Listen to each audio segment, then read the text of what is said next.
Marathon didn't shadow drop its Server Slam playtest yesterday following the state of play, but in a much shorter than anticipated show spot, we got details that lay out what you can be aware of for the upcoming Server Slam and the game beyond. Today I want to take some time to run down all that with you to keep you in the loop with what's upcoming, when you can play Marathon early, why you should, and even some upcoming rewards for taking part in the upcoming play session. Drop your thoughts as we go along, drop a like if you guys enjoy the video, and make sure to subscribe for more Marathon and other FPS coverage.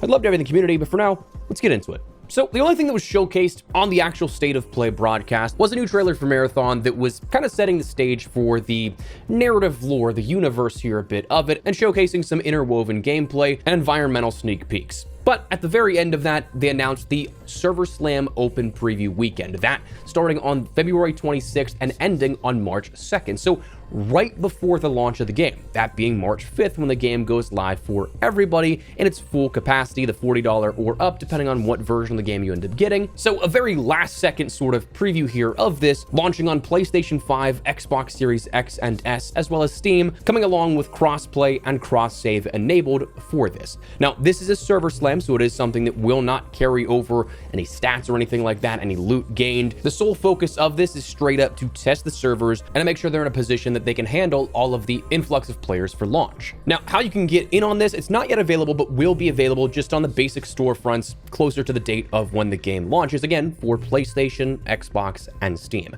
You can end up just simply downloading that, jumping in, no purchase necessary for that. The only thing you have to be conscious of is that it does seem like, based off of the fine print of the Server Slam announcement in the trailer, is that the platform-specific online subscriptions do appear to be necessary. So things like PlayStation Plus seem to be required for this. But okay, what's available to play during this Server Slam? Well, first, it's only a small portion of the game's experience. Truly, this is meant to just test out the game, and based off the name, test to see if the servers can handle an increased load comparatively. Free to play, you're gonna more than likely get more players than what you see maybe even on launch day because there's that $40 price tag. You won't have to pay to play this in this Server Slam, so just removing that barrier of entry. And in that logic, they're thinking, okay, we're gonna be able to max out our server load and the capacity here with this to make sure that at launch, we're good to go.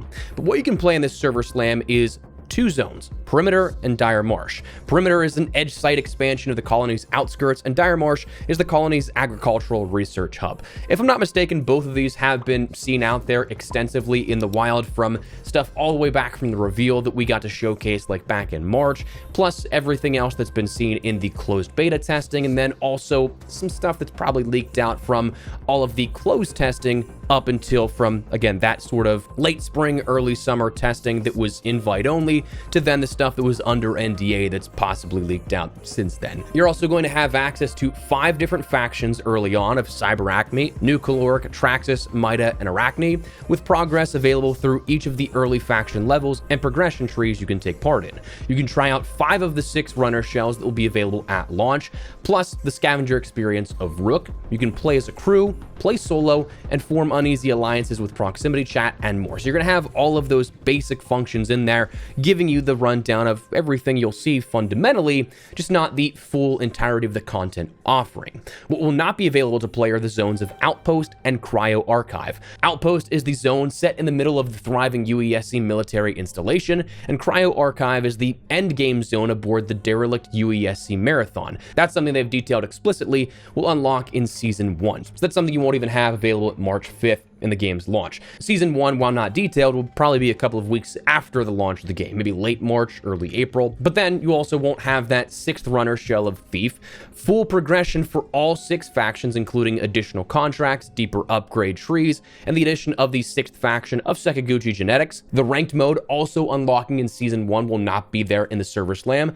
And then they said other secrets and surprises. So what that means, who knows, but that's stuff that gives you, again, a basic taste of what you have in terms of content and an understanding of the fundamentals of the game, but just not the full offering here with this. But okay, let's say you do play in this. Do you get anything for participating? We see this as a common thing with developers, that they'll give rewards to players who take part in these sort of optional playtests to help them gauge these launch day mechanics needed, like servers. It's been mentioned everyone who completes the introductory mission will unlock a unique emblem and player background that marks you as a part of the first wave of runners. On top of that, time spent during the slam will bank rewards for launch that you get when the game does launch. So rewarded on the 5th based off of how far you progress through that couple of days of the playtest.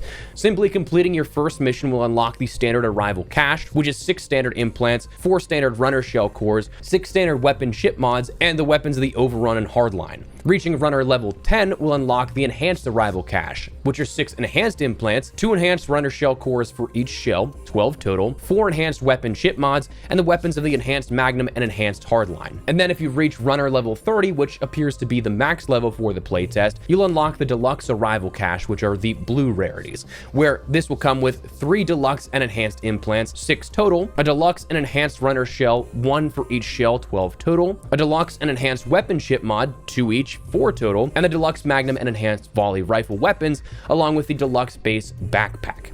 Moreover, the emblem, player banner, and loot rewards will be waiting for players when Marathon launches on the 5th, but there's also additional content beyond that you can end up getting of PlayStation Plus weapon charms, where they said if you're playing on PlayStation 5 with PlayStation Plus at launch, you'll get access to an exclusive set of weapon charms inspired by different games.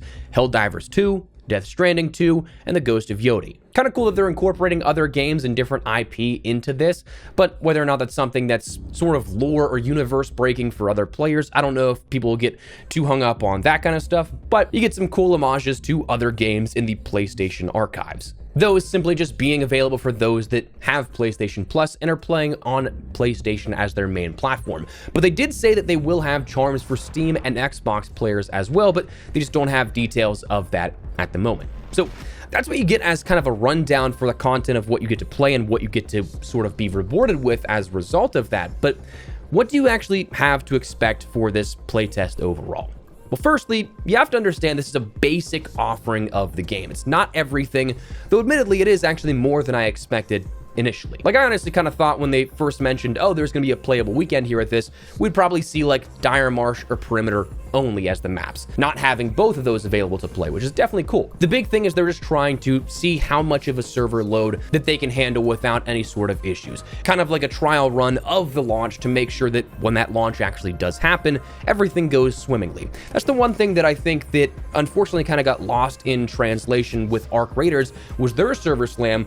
A lot of people kind of were like, well, this lacks depth because what we're seeing in the server slam is it, right? Like, that's all we have. Meanwhile, it was just a slice of the game's offering. I think that's one of the big things to note going into this is that it's not the full game experience, and what there is on top of that at launch is going to be a lot more in terms of that depth and complexity for various different gameplay systems. They're pushing you towards a more focused and minuscule perspective of the game so they can concentrate on stressing those servers in a much more concentrated environment. But I think the biggest thing to expect is that it's a free chance to try out the game.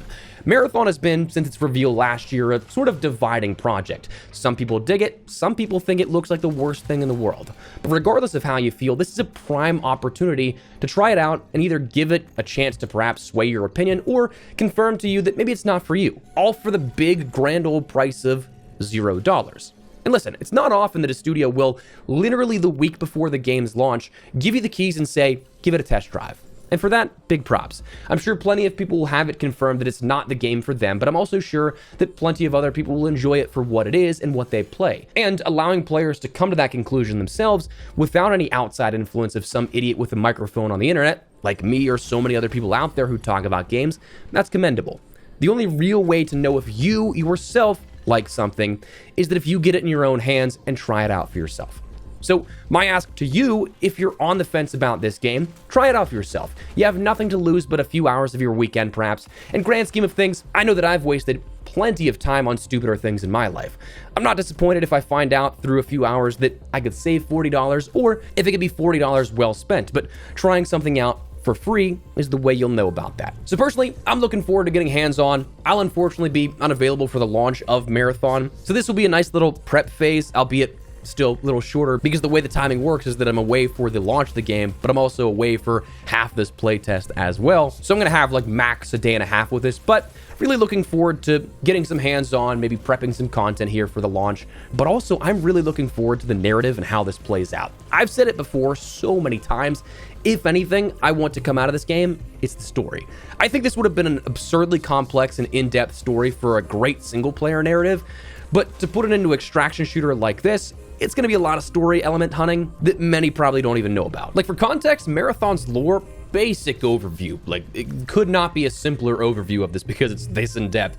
There's like hundreds of hours of research and lore bits that you can find across the last, not even kidding, 30 years of Bungie work. That's the most insane and bizarre rabbit holes to go down sometimes, from the actual storyline of the original trilogy to inspiration that it pulls for those games and beyond, to crossovers and precursor text for things like Destiny and Halo. That is just the general embodiment of the Always Sunny Pepe Sylvia meme. You're gonna feel that crazy if you look into a lot of this kind of stuff, but that kind of stuff I'd love to play in just like a straight up single player game and have a Bungie story told to me one-to-one, but we're going to be getting that woven into a multiplayer gameplay loop. So for me, while I want the game to succeed for many reasons, competition, player choice, things like that, high among that list, the narrative and seeing how it unfolds after 30 plus years of development is also equally as high, maybe even higher. So like, me personally speaking, I would just love to, even just from afar, see how this all kind of plays out. But if we can actually be a part of that while playing, I'm excited to see where this goes. But